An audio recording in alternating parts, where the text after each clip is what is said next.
राजमाता जिजाऊंची आज 426वी जयंती. मराठा साम्राज्याच्या निर्मितीमध्ये माँसाहेब जिजाऊंनी महत्त्वाची भूमिका बजावली होती. माँसाहेब जिजाऊंचा जन्म 12 जानेवारी 1598 रोजी बुलढाणा जिल्ह्यातील सिंदखेडराजा येथे झाला होता. आऊसाहेब जिजाऊंच्या वडिलांचे नाव लखुजीराव जाधव तर आईचे नाव म्हाळसाबाई जाधव असे होते.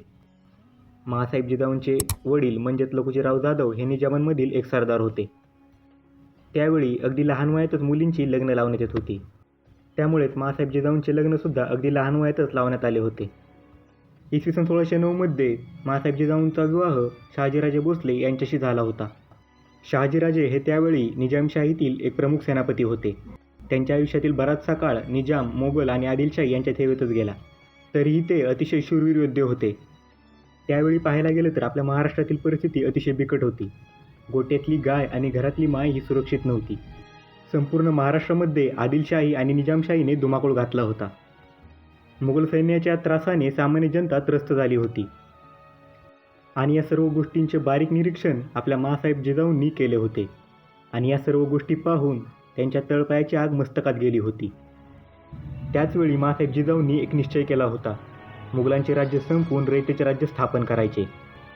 आणि माँसाहेब जिजाऊंचे स्वप्न सत्यात उतरले ते 19 फेब्रुवारी 1630 रोजी.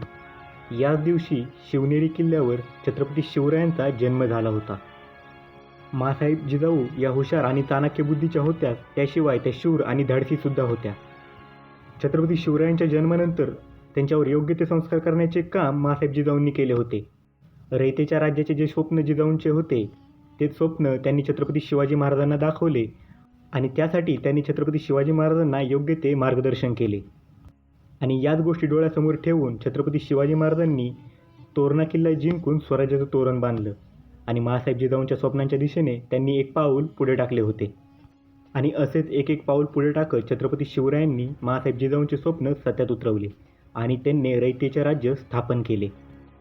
स्वराज्याच्या जडणघडणीमध्ये अनेक संकटे आली, अनेक युद्धांना सामोरे जावे लागले. पण या संपूर्ण प्रवासामध्ये छत्रपती शिवरायांच्या पाठीशी माँसाहेब जिजाऊ या खंबीरपणे उभ्या होत्या. त्यामुळेच माँसाहेब जिजाऊंचे हे योगदान शब्दात व्यक्त करणे अशक्यच. छत्रपती शिवरायांसारखा एक वीरपुत्र त्यांनी या महाराष्ट्राला दिला आणि अखंड हिंदुस्थान हा सुखी झाला. त्यांच्यावर योग्य ते संस्कार करण्याचे काम करून त्यांच्या मनावर रयतेच्या राज्याचे स्वप्न हे बिंबवले होते. माँसाहेब जिजाऊंनी आपल्या जीवनात अनेक चढउतार पाहिले, पण नेहमीच त्या छत्रपती शिवरायांच्या पाठीशी भक्कमपणे उभ्या होत्या. खरं तर माँसाहेब जिजाऊंचे सर्व गुण आजच्या युवा पिढीने अंगी बाळगण्यासारखेच आहेत. कठोर परिस्थितीत खंबीरपणे कसे उभे राहायचे हे शिकावे तर माँसाहेब जिजाऊंकडूनच. माँसाहेब जिजाऊ नसत्या तर छत्रपती शिवरायही नसते आणि हे रयतेचे राज्यसुद्धा नसते. कारण छत्रपती शिवरायांसारखा पुत्र हा एका वीरमातेच्याच पोटी जन्माला येऊ शकतो आणि त्या म्हणजे आपल्या आऊसाहेब जिजाऊ. अशा या स्वराज्य जननी राजमाता आऊसाहेब जिजाऊ यांना मानाचा मुजरा आणि आऊसाहेबांच्या या जन्मदिनी कोटी कोटी प्रणाम. जय जिजाऊ, जय शिवराय, जय शंभूराजे.